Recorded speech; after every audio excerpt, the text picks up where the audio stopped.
Hey, what's up everybody? So it might be because I have a 16-year-old and she just got her driver's license and she's currently out there right now picking up her 14-year-old sister from after school, which means, hello, I have experienced a little bit of freedom for the first time in a long time. I'm not driving across the valley from one activity to another.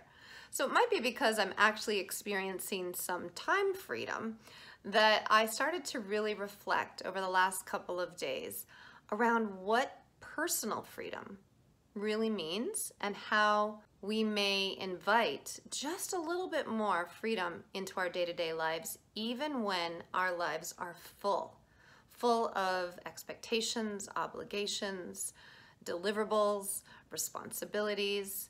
And it can feel like we don't have any room to move or don't have any space to breathe or feel a little bit more free. So it's wonderful if we can go on a vacation to Cancun, or we can go skydiving, or we can go swimming with the dolphins and feel this experience momentarily of freeing ourselves, kind of being in the flow. Don't get me wrong, I love every single one of those activities and I love to do those on my vacations, but here's the thing. If we are not experiencing some amount of personal freedom in our day-to-day, not political freedom, I'm not talking about levels of free speech, none of that, I'm talking about a feeling in your heart that you've got a little bit more breathing space, ability to be at choice with your life, and be able to live a life that's worth living, to be free to spread your wings and your heart wide open and direct your energy in a way that is soul nourishing and ideally is not only benefiting the world around you, but it's actually generating financial stability, financial abundance, because you're in the flow. That's the sense of freedom. You are unencumbered by obligations to others, and you don't limit or censor yourself for the sake of keeping a job, making somebody happy, fitting in, right? It's always this balance in any kind of culture between, fitting in, kind of getting along in the culture, but also kind of standing on your own rock, that which you believe in. And I personally believe that personal freedom, it's an inside job. Yes, you can have conditions in your life that change, like I'm talking about with my daughter getting her driver's license, and a little bit of mom freedom is not a bad thing, and I'll take it. But I believe I can create and experience even deeper personal freedom if I'm conscious and intentional about it. And I believe that the path to greater personal freedom, experiencing greater personal freedom, begins with a process that I uncovered through one of the most challenging times in my life. You see, in 2012, I had my own personal 2020. That was the year that I lost everything. So it seemed, but I actually gained quite a lot more.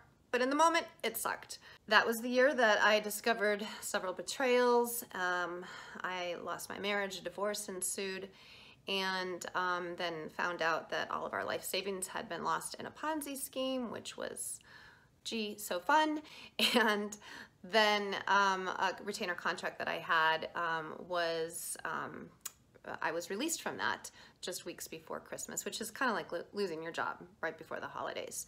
So when I had two young girls really trying to figure out how I was going to move my way forward, it was hard to find clarity, and it was hard to feel any sense of personal freedom. I was burdened with the hows, the whys. Why was this happening? How was I going to make my way forward? And I don't share this, to have like a pity party with you, but you can imagine in moments like that, that personal freedom wasn't the thing that I was living and breathing. And if someone had said, I invite you to think about how you can have a little bit more personal freedom in your life, I might have thought, yeah, you go first, buddy. I mean, really? Are you kidding? Look at my situation right now. But here's the thing. I do know that through that process of everything that kind of I had built up crumbling away, cracking and crumbling, the way, frankly, that broader disruption is driving change in the broader environment today, Inherent within that are kernels of greater freedom to help us break out into and design a life that is worth living, that is beyond what we have conceived, beyond what we have imagined, and is actually embracing more of what our soul longs to express, what our divine genius is, what's possible when we take charge of our energy and we direct it, and we can look others in the eye and unapologetically speak the truth of who we are and what we are here to share, to add value, to do, to be. So this is why freedom, it's an inside job. It's something that is way beyond the typical cultural stereotype of when you acquire XYZ, then you will be free. When you acquire more money, certain amount of wealth, then you'll be free. When you acquire this level of status in society, this subdivision, this, I don't know, address, this title, this car, fill in the blank, then you will have more freedom to say and do and be who you want. The problem with that is it puts you in an endless waiting game. You are gonna then your life away. When I get this, then I'll be free. Well, screw that. What if you actually can invite greater freedom today, no matter what your circumstances? And I'll tell you, when I was crying in my closet at the end of 2012, wondering why this was happening or how I would move forward, again, personal freedom was not very accessible to me. But it began with deciding one thing, and that is that I did not come here to be limited. I came here to make a difference. I came here to create and direct my energy to create something new. I don't believe that you came here to be limited either. I personally take a stand for limitless possibilities. And I'll tell you one thing, freedom begins through attuning to what your soul truly wants to create in this world around you. It takes a little bit of time to listen in and to hear what that essence is and what your divine genius is. But that's the first step, and it's the first step in 3 steps that I uncovered after 2012 through a lot of research and trial and error and exploration. But those 3 steps are clarity, congruence, and courage. And that they're exactly opposite to what most of us were taught, because it's less of a doing game and much more of a being game. Each one of those steps sounds like, oh, I'll just get clear on who I'm going to be or what I want to create and to experience more freedom. So, and that vision's out there. It's out ahead of me, right? It's outside of me. And then I'll just kind of get, aligned with it and go. I'll have the balls, the courage, right, to go after it. Well, the problem with that is that every single one of those steps then means that something is outside of you. But I'm here to tell you that personal freedom begins within. It's an inside game. And when we learn to take charge of our energy and transform ourselves in a way that shifts our energy, amazing things get unleashed and we experience greater freedom in the process.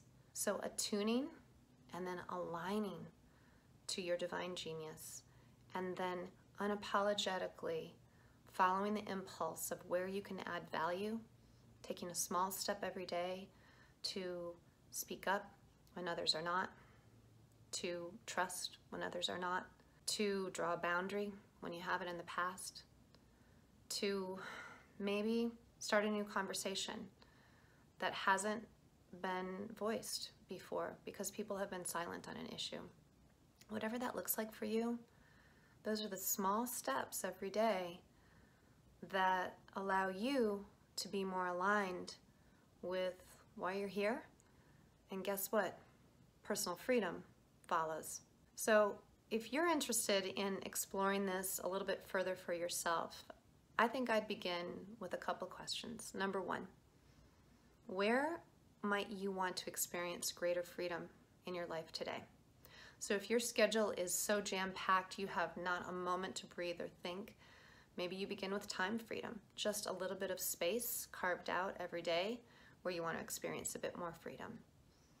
Maybe it's in the design of your family life, that the way that you've designed it is going from one obligation to another, and there's not this freedom to just be with one another, to deeply connect with one another, to listen to one another's hopes and dreams, to affirm the love that you have for one another. So how might you actually claim that I want greater kind of space and freedom in our personal family relationship with my kids or my spouse, right? I'm talking about the freedom to be unapologetically yourself in a way that honors your spirit, with heart open, wings out, directing your energy to create positive impact in the world around you.